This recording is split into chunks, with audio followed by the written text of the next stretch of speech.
Hey everyone, and welcome back. Tesla CEO Elon Musk started discussing the potential for electric airplanes, which he thinks could be viable in about 5 years. Could a Tesla airplane be in Musk's plans? Today we're going to be talking about Tesla battery farms that will destroy utility grids. Make sure you stay until number 1, as you don't want to miss this unique topic about Tesla battery farms that will destroy utility grids. Let's get started.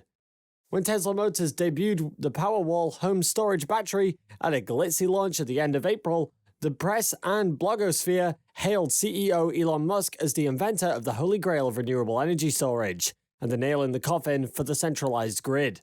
The announcement of Tesla Motor Corp's cheap new lithium-ion storage batteries set the renewable energy world on its ear.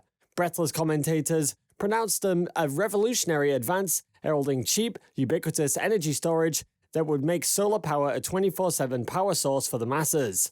Elon Musk, Tesla's wonderkind CEO, fed these hopes at the glitzy product launch for the 10 kilowatt-hour kWh Powerwall home storage battery.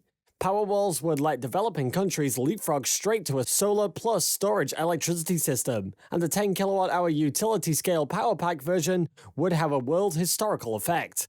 Just 160 million power packs would suffice to transition the United States to sustainable energy. With 900 million power packs, you can make all the electricity generation in the world renewable, and primarily solar. But does all the messianic talk of battery-powered disruption and solar triumphalism really stack up? Hardly. For all their ballyhooed price reductions, Tesla batteries are still way too feasible and expensive to come even within hyping distance or either a reliable power supply or an off-grid revolution. On cost, the average residential retail electricity prices in the US are 12 cents per kilowatt hour, while electricity from Tesla's Powerwall on paired rooftop solar would cost 30 cents per kilowatt hour or more.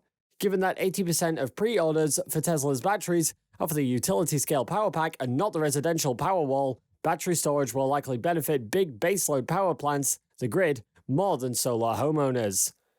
And no doubt the staggering cost, battery storage cannot solve the problems of integrating unreliable wind and solar power into the electricity system. In fact, Tesla's batteries spotlight just how deep and intractable those problems remain. In the wake of Musk's announcement, many in the press and blogosphere hailed Musk for discovering the holy grail of renewable energy storage, and for slaying two of the most loathed barriers in green energy doctrine, nuclear power and the centralized grid. Gizmodo purred that another attractive part for consumers is this kind of battery will give homeowners complete energy independence, allowing them to sever connections to utility companies. An article on the investment website Seeking Alpha warned energy storage will likely make the utilities' grid infrastructure unnecessary in the long run, and decreed that utilities either work with distributed solar companies or face complete collapse. After the first flush of celebration, a closer look at the specs has started undermining Tesla and its admirers' claims. Contrary to Musk, you would be ill-advised to go off the grid with solar panels and batteries. The 10 kilowatt-hour Powerwall stores enough electricity to supply an average American home, which uses 30 kilowatts of electricity per day for all of 8 hours. A day of overcast weather would leave an off-grid solar plus Powerwall system without any power at all, and the 10 kilowatt per hour system can only charge up with electricity and then discharge about once per week. It's designed as a backup for grid outages, not to store daily household solar generation. For daily cycling, you need the Powerwall's smaller 7 kilowatt-hour version. Buy 4 of those, and you would have enough storage to last 24 hours. But a single cloudy day would leave the system as dead as a doorknob, as would a modest strain on the battery. The Powerwall can provide 2 kilowatt-hours of steady power, or 3.3 kilowatt-hours of peak power, which means that if you use it to run a clothes dryer, you'll have to turn off every other electricity load in the house.